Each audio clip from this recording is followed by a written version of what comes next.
I have never told this story publicly before, not because I'm afraid people won't believe me, but because every time I think about it, I feel like something is listening, watching, waiting for me to say the wrong detail out loud. What happened to me didn't involve monsters, blood, or anything you'd see in a horror movie. It was quieter than that, slower, and that's what made it worse. It all started during the winter when I was working night shifts. I was 23 years old, broke, and living alone in a small town where nothing ever really happened. The kind of town where people leave their doors unlocked and still wave at strangers. I worked as a security guard at a storage facility just outside town.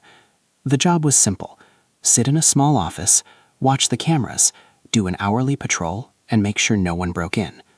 Most nights were painfully boring. I scrolled on my phone, drank cheap coffee, and counted the hours until sunrise. The only sounds were the heater humming and the distant highway.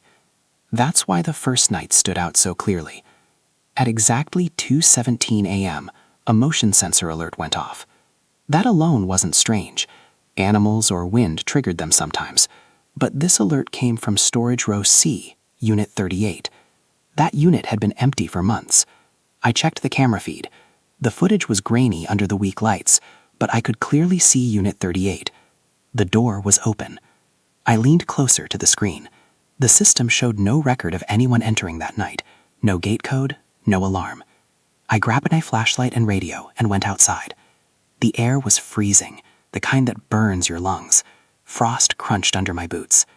Everything was quiet. Too quiet. When I reached Unit 38, my stomach dropped. The door was completely open. I shined my flashlight inside. The unit was empty. Bare concrete and dust. Nothing that could have moved the door. The lock was still attached, unbroken. I stood there listening. Nothing. Eventually, I pulled the door down and told myself it had to be a mechanical issue. Old building, old system. I went back to the office. At 2:48 a.m., the alert went off again. Same unit. This time I didn't go out immediately. I watched the camera. The door was closed. Then, slowly, so slowly I almost missed it, the door began to rise. There was no one there. No hands, no shadow. Just the door lifting itself. My heart started pounding. I rewound the footage and watched again. Same thing. I called my supervisor. No answer. By sunrise, I had convinced myself there had to be a logical explanation. I didn't sleep that day. The next night I arrived early. I wanted to prove it was nothing. At 1:59 a.m., I noticed something new on the cameras. A man was standing at the far end of row C. He wasn't doing anything, just standing there. I zoomed in. The image blurred, but I could tell enough to feel uneasy. He was tall, thin, dressed in dark clothing. I couldn't see his face. I watched him for nearly 5 minutes. He never moved.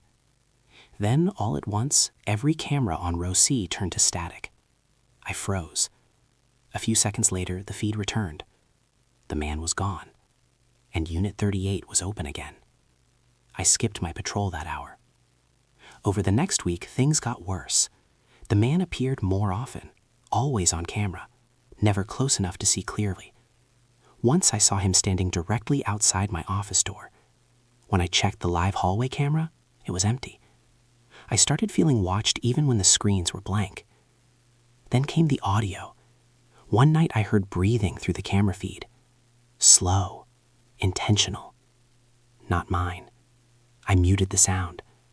Seconds later, the phone rang. I picked it up. Silence. Then a voice said, "Why do you keep closing it?" I hung up. I quit the next morning. I wish that was the end. It wasn't. After leaving the job, strange things started happening at home. Doors left open, lights turned on. One night I woke up to the sound of metal scraping. Outside my bedroom door. When I checked the camera in my living room, the footage showed a tall figure standing just out of frame, facing my door. Still. Waiting. I moved out 2 days later. I don't work night shifts anymore. I don't live alone.